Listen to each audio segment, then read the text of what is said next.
भात देवियों और सज्जनों, मैं कर्नल सोफिया कुरैशी और मेरे साथ विंग कमांडर व्योमिका सिंह आज आपको 6 से 7 मई 2025 की रात रात 1:05 से 1:30 के बीच भारतीय सशस्त्र बलों द्वारा अंजाम दिए गए ऑपरेशन सिंदूर के बारे में जानकारी देंगे।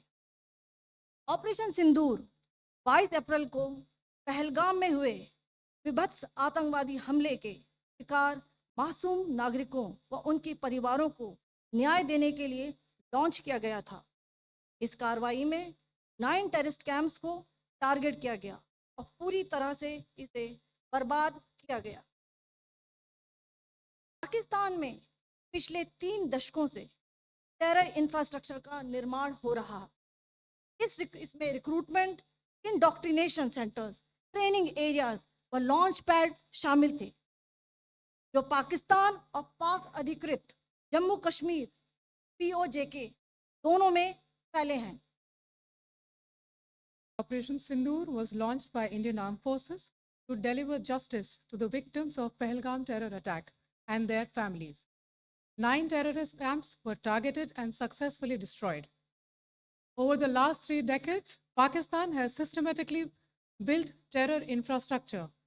It is a complex web of recruitment and indoctrination centers, training areas for initial and refresher courses, and launch pads for handlers.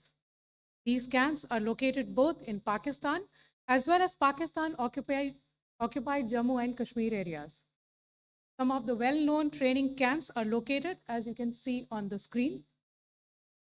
They are distributed from Sawai Nala in the north, counting to approximately 21, ending at Bhagalpur to the south.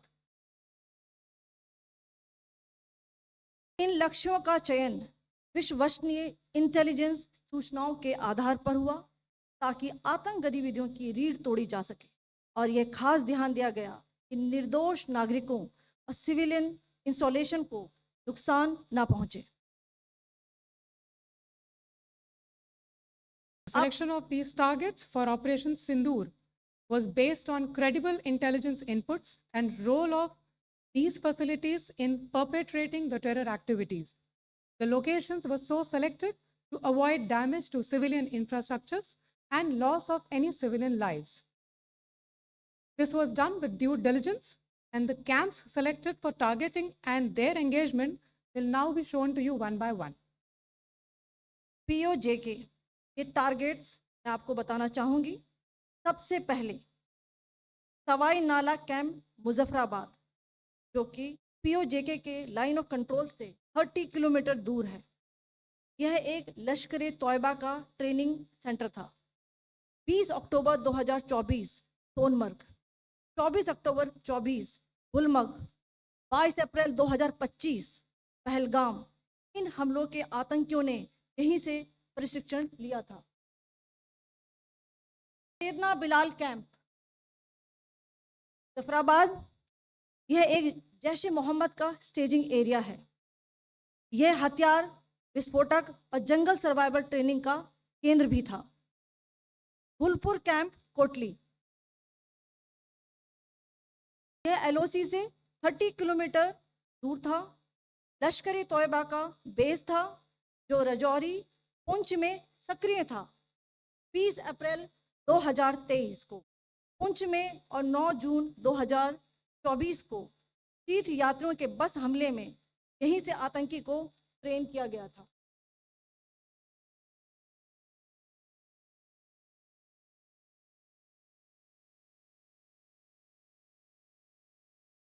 Barnala camp Bhimber, ये LOC से 9 kilometre दूर है। यहाँ पर हथियार handling, IED व जंगल survival का प्रशिक्षण केंद्र था। अब्बास कैंप कोटली,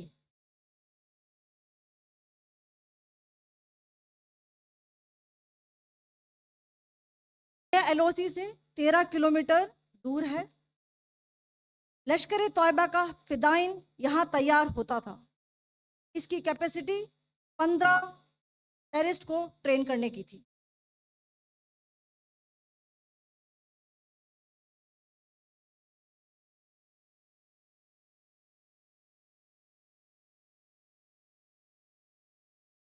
अब मैं पाकिस्तान के अंदर के टारगेट से अवगत कराना चाहूंगी। पहला, सर्जिकल कैंप सियालकोट। यह अंतर्राष्ट्रीय सीमा से 6 किलोमीटर की दूरी पर है, सांबा कटवा के सामने।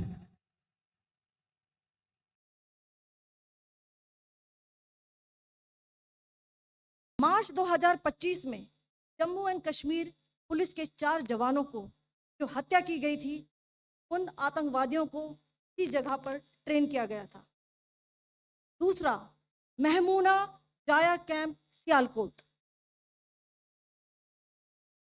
यह 18 से 12 किलोमीटर आईबी से दूर था। हिजबुल मुजाहिदीन का बहुत बड़ा कैंप था। ये कठुआ जम्मू क्षेत्र में आतंक फैलाने का नियंत्रण केंद्र था। पठानकोट एयरफोर्स बेस पर किया गया हमला भी इसी कैंप से प्लान और डायरेक्ट किया गया था। मरकज ताइबा मुरीद के, यह आईबी से 18 से 25 किलोमीटर दूरी पर है। 2008 के मुंबई हमले के आतंकी भी यहीं से प्रशिक्षित हुए थे। अजमल कसब और डेविड हेडली भी यहाँ ट्रेन हुए थे।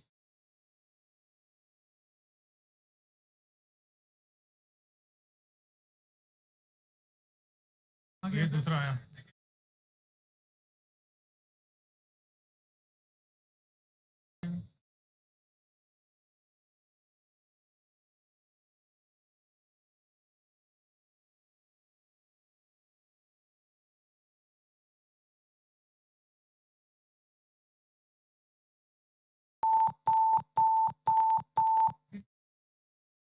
Enclosure same ही है। It has hit the target.